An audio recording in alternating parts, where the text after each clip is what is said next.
блогер, и сразу у вас поднимется настроение. Я боюсь, наоборот, оно может так опуститься. Нет, Чисто там, где убирают. А как это делать правильно, показывают мультипликационные персонажи. Это совместный проект Татар-мультфильма и Минэкологии Республики. Нам кажется, что это подталкивает и детей, и взрослых именно учиться этому. А готовы ли взрослые выходить вместе с нами? По результатам прошлого года республика заняла первое место по экологическому показателю среди регионов России. Активно участвовала в национальном проекте «Экология». Продолжила рекультивацию иловых полей и Самосыровского полигона, высаживала леса, успешно оздоравливала Волгу, Мешу, Ноксу. Особое внимание не только рекам, но и воде в целом, несмотря на то, что республика с ее разведанными запасами занимает первое место в Приволжском федеральном округе, это не повод сидеть сложа руки, подумали ученые из Урала и представили установку, которая любую воду превращает в питьевую. Блок управления полностью российского производства.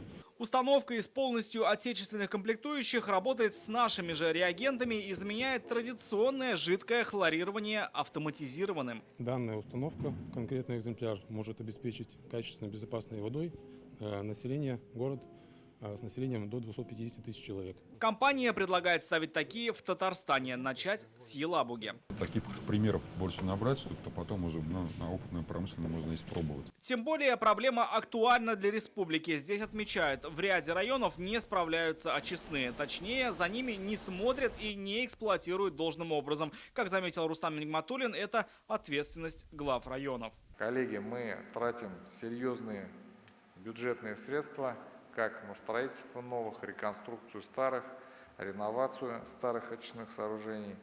Необходимо обеспечить их качественную работу.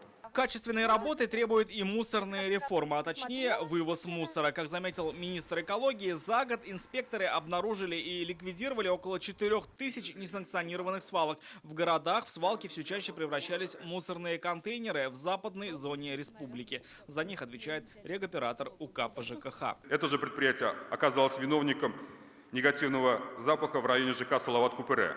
Жалобы, а их было свыше 200, мы получаем в течение всего года.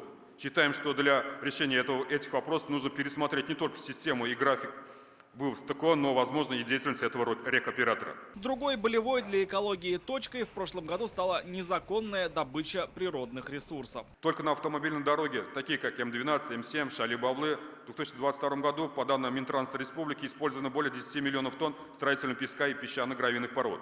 Несмотря на проделанную работу, недропользователи не спешат идти по законному пути.